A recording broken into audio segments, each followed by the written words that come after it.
மின்னணு வாக்குப்பதிவு இயந்திரமான இவிஎம்களை ஹேக் செய்து தரவுகளை மாற்ற முடியும் என அமெரிக்க கோடீஸ்வர தொழிலதிபர் எலான் மஸ்க் கூறி பரபரப்பை ஏற்படுத்திய நிலையில் இவிஎம்ஐ திறக்கும் ஓடிபி வரக்கூடிய செல்போனை பாஜக கூட்டணி எம்பி பயன்படுத்தியதாக மும்பை காவல்துறையிடம் புகார் அளிக்கப்பட்டுள்ளது.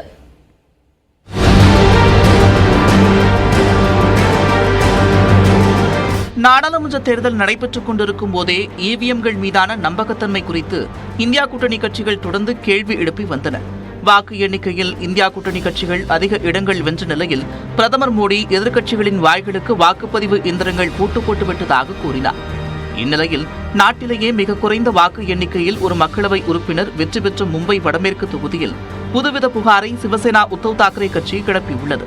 அங்கு அந்த கட்சியின் வேட்பாளர் அமோல் கிருத்திகர் ஒரு வாக்கு வித்தியாசத்தில் வெற்றி பெற்றதாக அறிவிக்கப்பட்டது. எனினும் ஆளும் சிவசேனா கட்சியின் வேட்பாளர் ரவீந்தர் வைக்கரின் வேண்டுகோளை ஏற்று கோரிகான் வாக்கு மையத்தில் மறுவாக்கு எண்ணிக்கை நடத்தப்பட்டது. இதன் முடிவில் 48 வாக்குகள் வித்தியாசத்தில் சிவசேனா வேட்பாளர் ரவீந்திர வைக்கர் வெற்றி பெற்றதாக அறிவிக்கப்பட்டதால் தாக்கரே தரப்பு அதிர்ச்சியுற்றது. வாக்கு எண்ணும் போதே வேட்பாளரும் சிவசேனா எம்பியுமான ரவீந்தரின் மருமகன் மங்கேஷ் பண்டேக்கர் வாக்கு எண்ணும் மையத்திற்குள் செல்போன் பயன்படுத்தியதாக சுயேட்சை வேட்பாளர் காவல் நிலையத்தில் புகார் அளித்தார். மேலும் வாக்குப்பதிவு இயந்திரத்தை திறப்பதற்கான ஓடிபி வரும் தினேஷ் குரோவ் என்ற அதிகாரியின் செல்போனை மங்கேஷ் பண்டில்கர் பயன்படுத்தியதாகவும் தெரிவிக்கப்பட்டது. இந்த புதுவிதமான புகார் அரசியல் வட்டாரத்தில் பரபரப்பை ஏற்படுத்தியுள்ளது. வாக்கு எண்ணும் மையத்தில் செல்போன் பயன்படுத்தியதாக பண்டில்கர் மீது வழக்கு பதிவு செய்யப்பட்டுள்ளது. இதனிடையே விரைவில் தேர்தலை எதிர்நோக்கும் அமெரிக்காவின் கோடீஸ்வர தொழிலதிபரும் டெஸ்லா நிறுவனத்தின் சிஇஓமான எலான் மஸ்க் இவிஎம்களை பயன்படுத்துவதை நாம் நிறுத்த வேண்டும் என்றும் மனிதர்கள் அல்லது செயற்கை நுண்ணறிவு மூலமாக அவற்றை ஹேக் செய்வதற்கான வாய்ப்புகள் அதிகம் இருப்பதாகவும் எக்ஸ் பக்கத்தில் குறிப்பிட்டிருந்தது பேசுபொருளானது. மஸ்குக்கு ஆதரவாக பதிவிட்ட ராகுல் காந்தி வாக்குப்பதிவு இயந்திரம் ஒரு கருப்பு பெட்டி என்றும் அதனை ஆய்வுக்கு உட்படுத்த அனுமதி இல்லை என்றும் குற்றம் சாட்டினார். மேலும் தேர்தல் நடைமுறையில் உள்ள வெளிப்படைத்தன்மையின்மை கவலையளிப்பதாகவும் குறிப்பிட்டுள்ளார். இதனிடையே மஸ்கின் குற்றச்சாட்டுக்கு பதிலளித்துள்ள கடந்த பாஜக ஆட்சி காலத்தில் மத்திய தகவல் தொழில்நுட்பத்துறை இணையமைச்சராக இருந்த ராஜீவ் சந்திரசேகர் இந்தியாவில் உள்ள இவிஎம்களை ஹேக் செய்யவே முடியாது என்றும் அதற்கேற்றாற்போல அவை பிரத்யேகமாக வடிவமைக்கப்பட்டிருப்பதாகவும் தெரிவித்துள்ளார். மேலும் இன்டர்நெட், வைஃபை போன்றவற்றுடன் இணைக்கப்படும் அமெரிக்க இவிஎம்களை வேண்டுமானால் ஹேக் செய்யலாம் என்றும் மஸ்குக்கு எக்ஸலத்தில் பதிலடி கொடுத்துள்ளார்.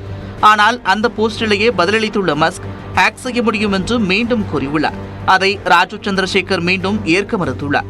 இந்த கலவரங்களுக்கு இடையே செல்போனுடன் இவிஎம்களை இணைக்கவே முடியாது என்று மும்பை புறநகர் தேர்தல் அதிகாரி வந்தனா சூரியவர்ஷினி தெரிவித்துள்ளார். இது தொடர்பாக செய்தியாளர்களிடம் பேசிய அவர் தவறான செய்தியை வெளியிட்ட நாளிதழ் மீது மானநஷ்ட வழக்கு தொடரப்படும் என்று தெரிவித்தார்.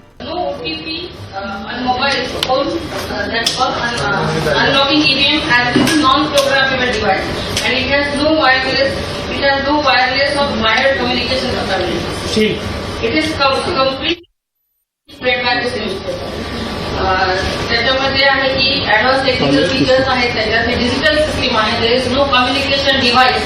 இது தொடர்பாக முன்னாள் தலைமை தேர்தல் ஆணையர் கோபால்சாமியிடம் கேட்டபோது இவிஎம்களுடன் செல்போனை இணைக்க வாய்ப்பே இல்லை என்றும் ராணுவத்தில் இருப்போர் செலுத்தும் தபால் வாக்குகள் மின்னணு முறையில் அவர்களுக்கு அனுப்பப்பட்டு QR கோடு மீண்டும் தபாலில் அனுப்பப்படும் என்றும் அதை இங்கு ஸ்கேன் செய்தால் சரிபார்க்க ஓடிபி வரும் என்றும் விளக்கம் அளித்தார்.